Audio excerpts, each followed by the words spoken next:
Well, hey, welcome back to another episode of Breaking Kayfabe. I'm Saucy, and today I've got the handler of Marilyn Matthews on the line.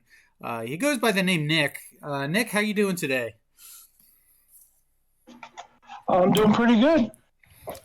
I was excited to hear from you. You responded to one of our Breaking Kayfabe videos last week and said you would love to do an interview. So I said, "Yeah, come on." I mean, I want to get people who are passionate about efetting and about their projects. I want to get them on here. So tell us what's going on with Marilyn Matthews these days. Well, right now she's just kind of sitting a little idle, nothing major going on. Um, she has had quite a run since she joined NFW, and I'm kind of coasting right now with her until something big comes up again. And how long have you been running this character now? One sec, let me check. It'll be 10 years in October. Wow, 10 years. So I see Mm-hmm. Ty Mello is the pick base. I'm assuming it hasn't always been Ty Yeah. Mello. So No, it's gone through many different pick bases. yeah. So has the character gone through a bit of an evolution here, taking on that new pick base? Oh yeah, yeah. She's changed a good amount since I first made her. So give us the rundown. What do we need to know about the character? Uh, she obviously, because she is a stoner. That I was kind of what her original gimmick was based around, but I kind of chilled that back. Um, she's very wealthy. She runs some marijuana growing places in Northern California, and she distributes to like all the states around it. So she's pretty well off. Uh, has a past history of hardcore deathmatch wrestling. For like a couple years, she got really into that. So she's not afraid to get into a scrap if necessary. So what has That's pushed pretty her much about in? it. What's pushed her into that? Lifestyle is not the right word, but it takes a certain personality to really embrace a hardcore mentality. So what was the Right. catalyst for that with her? In her story, there had been some ups and downs, and right around that time, she was going through some problems, and she eventually lost her original husband. But before that, she was going up and down, and then she just said, "You know what? I'm going to go for this type of stuff. Let me see how that is." And then she kind of used it as an outage for some of her issues. Sure. Yeah, I mean, you look at a lot of the hardcore wrestlers over the years, and even guys now like John Moxley really Right. embraces that whole mindset. And I wonder often, what is it that makes a wrestler really want to get into those matches because they're super dangerous, right? Oh yeah. And they're and there's a stigma about them that it's kind of garbage, mud show wrestling. But what I figured out is that these folks they love the hardcore matches because it makes them feel alive. It's like if I can live Mm-hmm. through this, I can live through any other problems in my life. Um, Right. Right. it's a very very personal experience, whereas a lot of other wrestlers are very consumed by the showmanship and the look. Hardcore wrestlers don't care about that kind of stuff. Um, Yeah. Nick Gage, you know, he won't even get his teeth fixed. He doesn't care at all about that. He just wants to be more hardcore than the other guy. Mm-hmm. Now, obviously, Marilyn does not look anywhere near what Nick Gage looks like. I mean, she's very well put together. Yeah. So that's it. it's interesting. How do you handle that? Um, I can't think what the word is, but um, she's very pretty, but she fights in these very violent match types. How do you handle that? Um, I kind of, to kind of go with the cliche, kind of went with the whole Incredible Hulk thing. Don't make me angry. You wouldn't like me when I'm angry. Oh, I thought you were going a different way with that. Okay, go No, ahead. You no, no, finish that story, yeah, and then I'll tell you what I yeah. thought you meant. Um, and when she first started it, it was to like get out her anger and the whole thing, like you mentioned, like if I can survive this, I can survive anything. And she eventually stopped doing that exclusively. And now it's more like the Hulk thing. Don't make me angry because you wouldn't like it when I'm angry. Because that's where she goes. So does she have a temper? Is that part of the gimmick? Mm-hmm. Okay. Mm-hmm. And has that? I'm sure that's gotten her in trouble before. What's give us an example? What's something she's done out of anger that is was kind of out of character for her? When she was in her first reign as world champion in NFW, she got irritated with I think booking and some of the people on the roster, and she just started talking a whole lot of shit. And eventually, her comeuppance for that was there was a battle royal on an episode of Collision to determine the challenger for her title. That she was also in, and if she won, she got to handpick her opponent, and also anyone who eliminated her also got a world title shot whenever they wanted. Okay, so she runs her mouth about the match, and what happens? Does she make enemies out of the entire federation? A good chunk of them. She's got a lot of enemies from over the years. And is that well deserved, or is she Oh kind yeah, of oh yeah. It's always deserved when it happens. gotcha? Okay, so she is. So is she just pure heel, or is she a bit of a like an anti-hero, like a misunderstood misfit? Well, it's kind of the anti-hero at the moment because the group that she's a part of is went face at the beginning of the year, and so I've kind of like adjusted that to where it's she still talks her shit, but she's always trying to do like the right thing and help people out and stuff. Yeah, that's interesting that she's uh, kind of not what you would expect in some respects, where she is willing to help out people. She's Mm-hmm. empathetic towards lost souls. I guess is a good way to put it. But Right.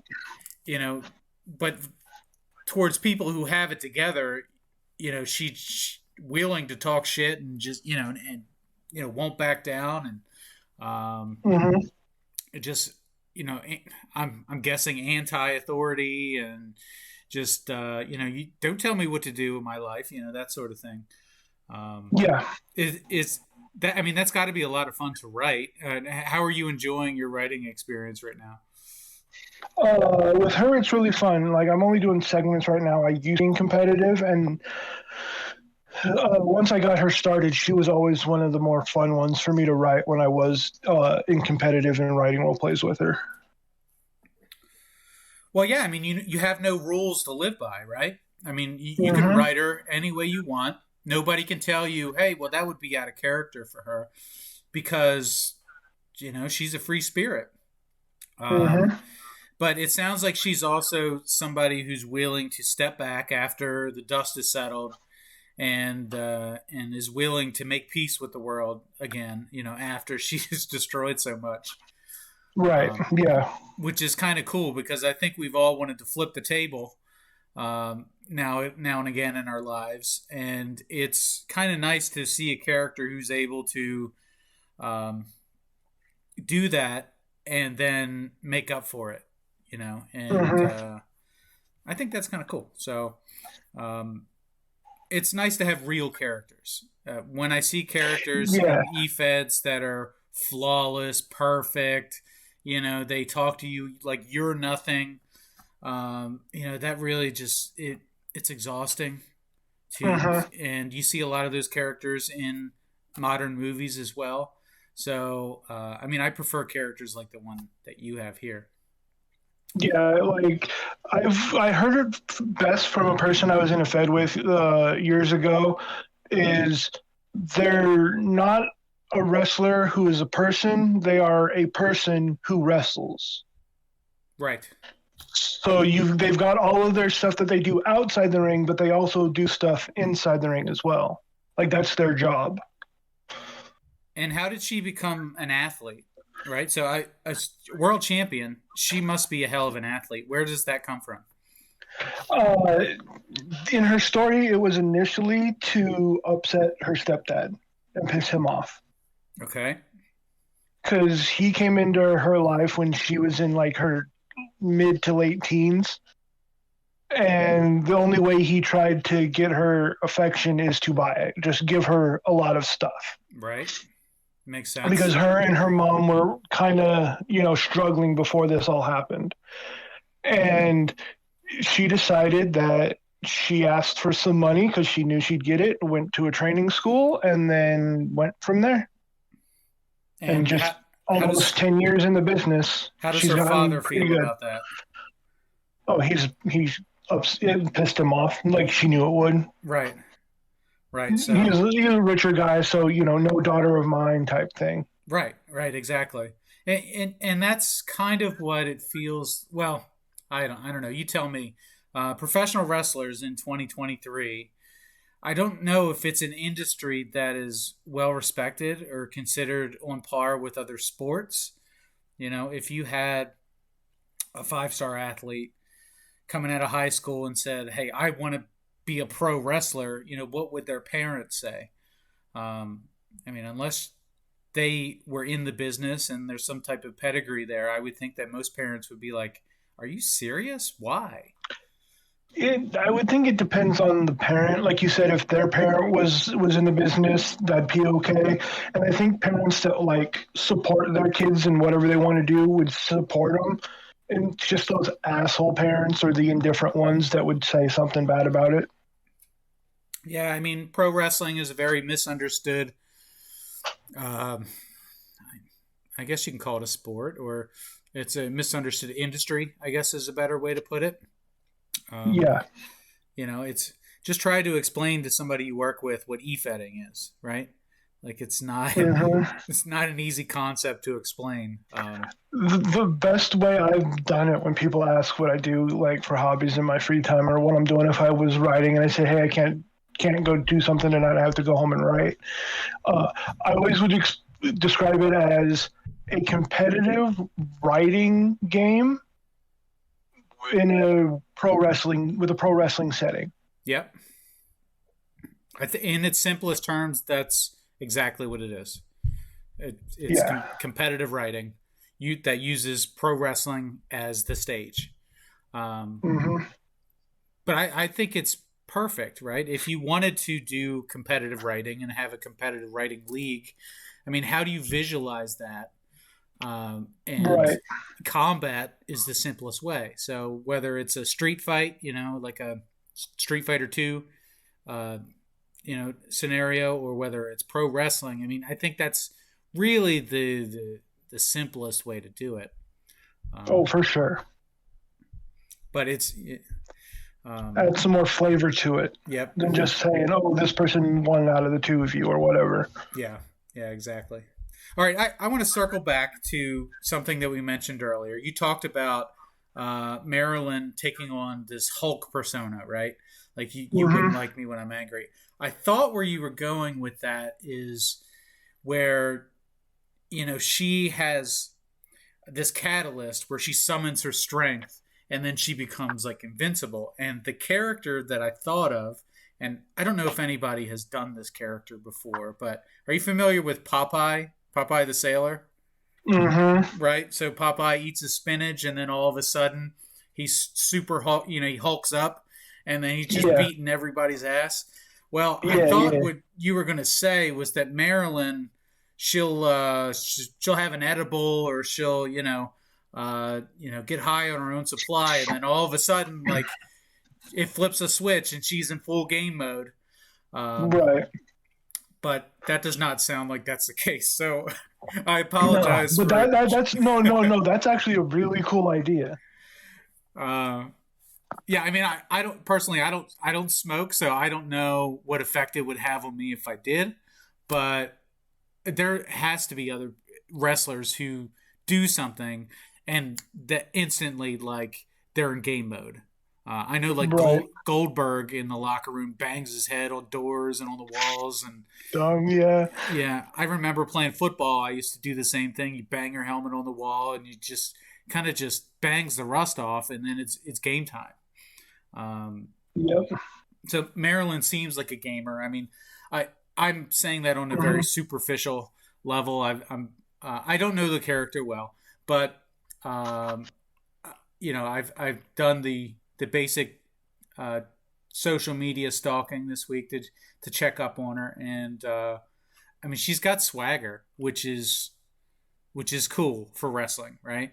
I think you Yeah. need that, and I've been lucky enough to speak with a few of the people that are over there at New Frontier, and it sounds like you got a good group of people over there. So, tell me, how's that experience been for you at NFW? It was honestly, I think, the second angle fed I ever gave a shot to, and it's what really got me going in them.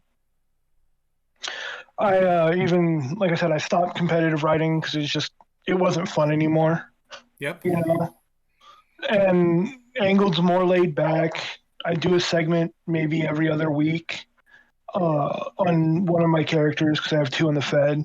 Um, but yeah, it's been one of the best experiences I've had in a long time. That's what I've heard a lot about NFW. They must be doing something right, because everybody that I've spoken to that's worked there has been pleased with it, and maybe that's just the nature of angle feds. But Yeah, uh, like when you were talking to Tommy before, it's everyone can they will support um, what anyone wants to do. You know, if me and somebody else want to run a story, we get together, we plan it out, and we keep the Fed head and the GM of the show in the loop in like a Discord group message, and plan everything out, and they'll let us run it however we want. let The me ask you only a question about NFW. okay, And I'm looking at their page now, and it looks like they have about 10 different championship belts, or nine. They have nine championship belts, one, which two, three. It's four on each show. and then there's a dual brand champion as well, the Event Horizon There's Championship, which is yes, that one hasn't been decided. It's going to be decided in on July 4th the at the Bump for reason America event.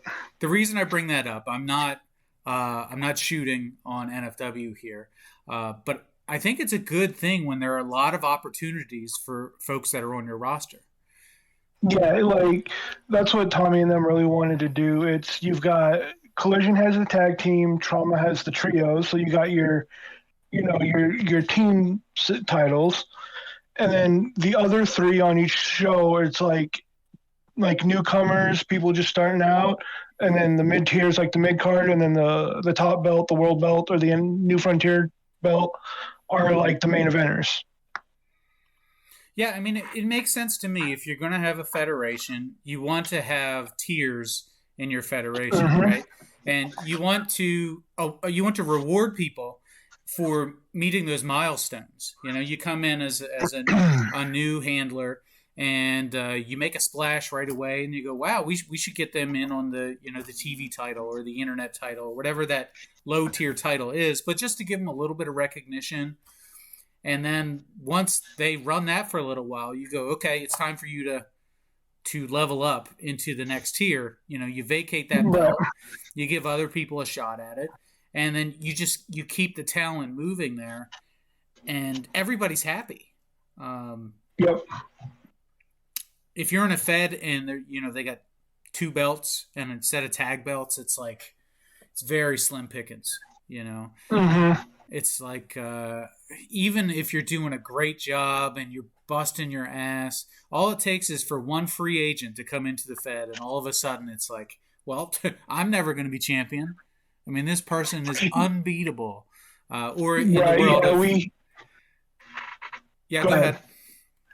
Oh, I was gonna say when I was in RP Fed, one of the last RP Feds I was in, we had this newcomer come in, and in his like second or third match, he got put in like a three-way match with like the world champion and someone else, and he wound up pinning the world champion, which granted him a title shot.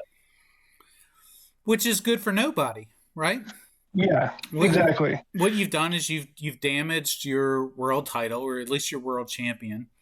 You've taken this newcomer who has no hype behind him other than just existing, and you've said, okay, well, you're better than everybody else, or you're more deserving than everyone else who's been here for a while.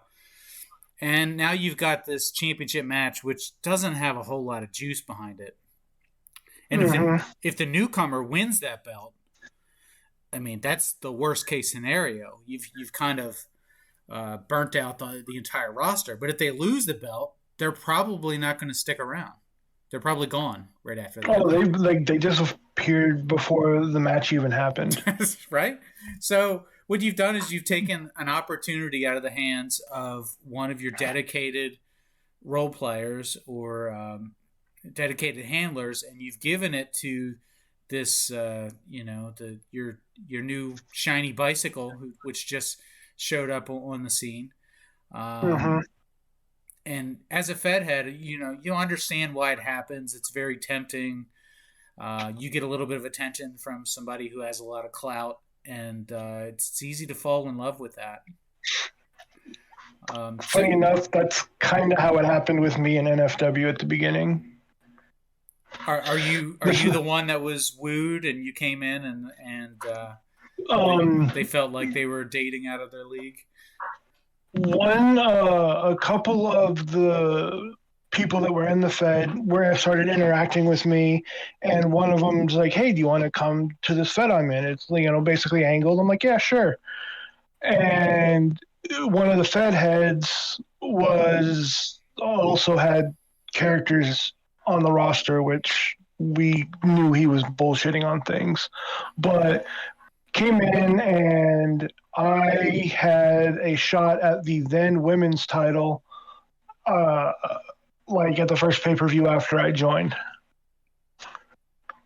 So it was like, okay. It's too soon. Yeah, but I mean, we ran with it because when Tommy took over, we rebranded it.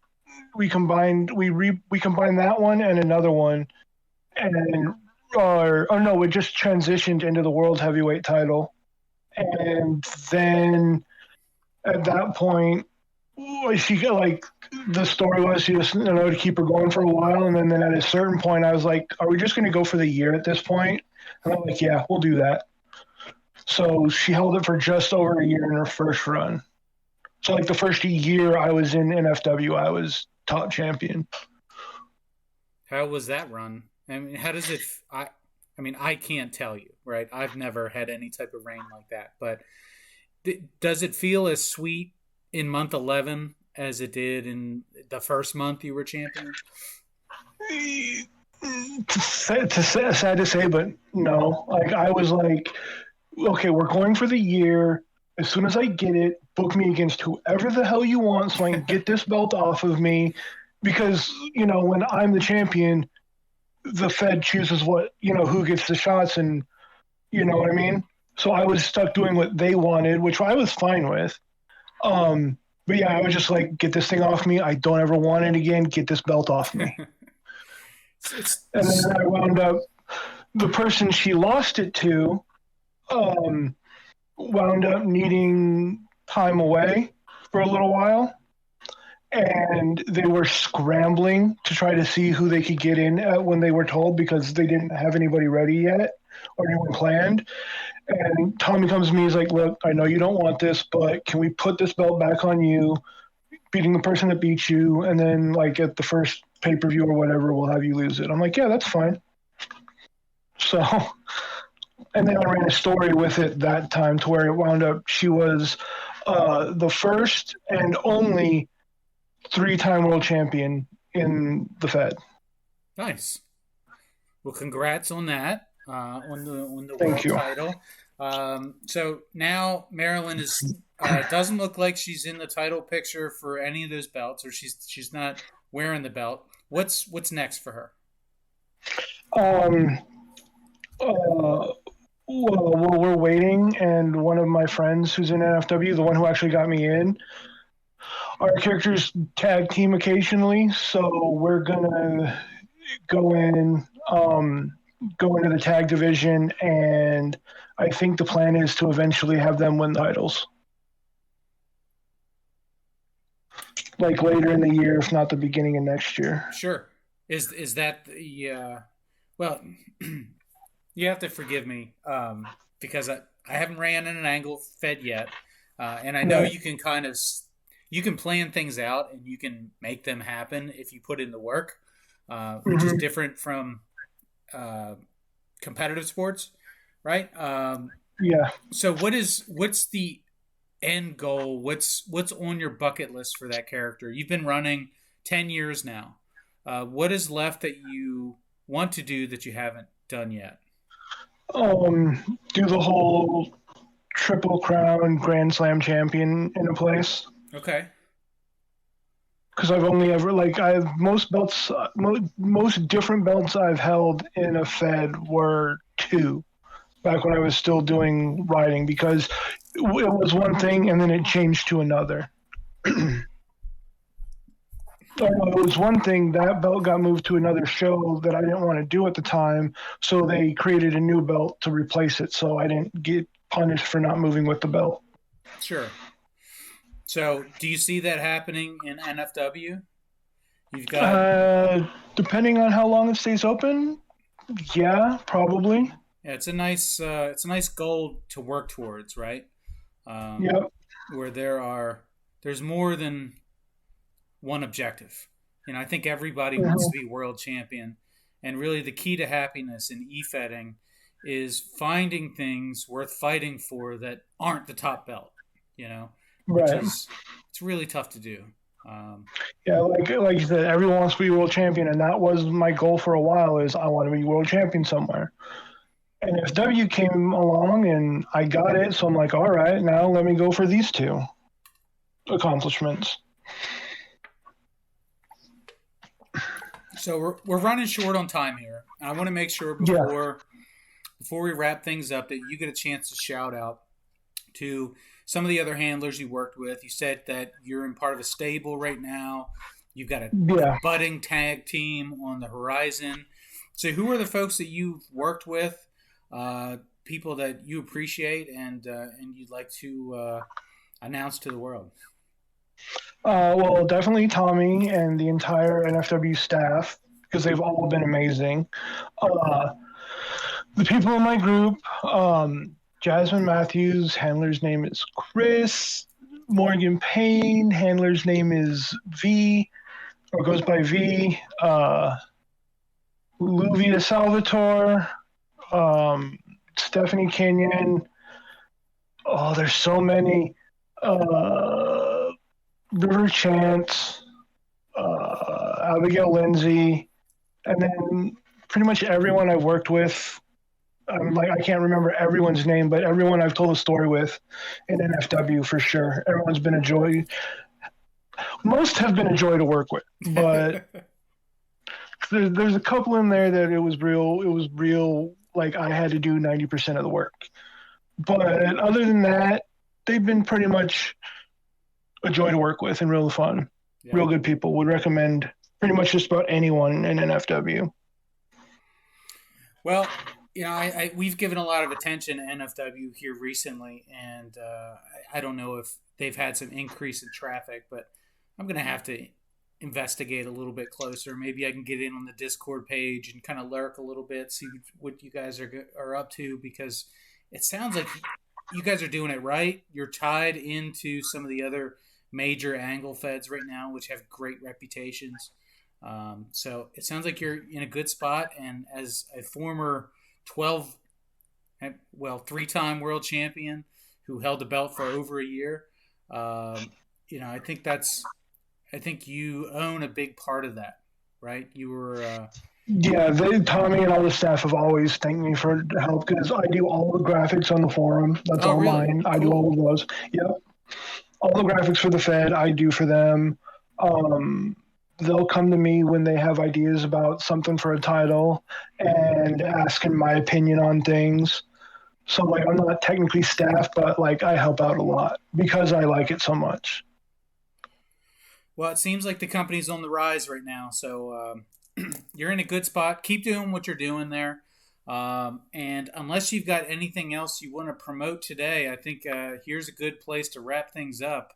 Um, is there anything else we need to know about with Marilyn Matthews? Just keep an eye on her. That's it. Will do. She's gonna be doing some big fun stuff here soon. Well, hey, let's call it here. On behalf of Nick, the handler of Marilyn Matthews, and this is Awesome Promotions. I've been Saucy, and this has been Breaking Kayfabe. Thanks for coming out. Appreciate you checking out the channel. Hit that subscribe button if you're on YouTube, and otherwise, just continue being excellent to each other. Everybody love everybody, and we'll see you all again down the road.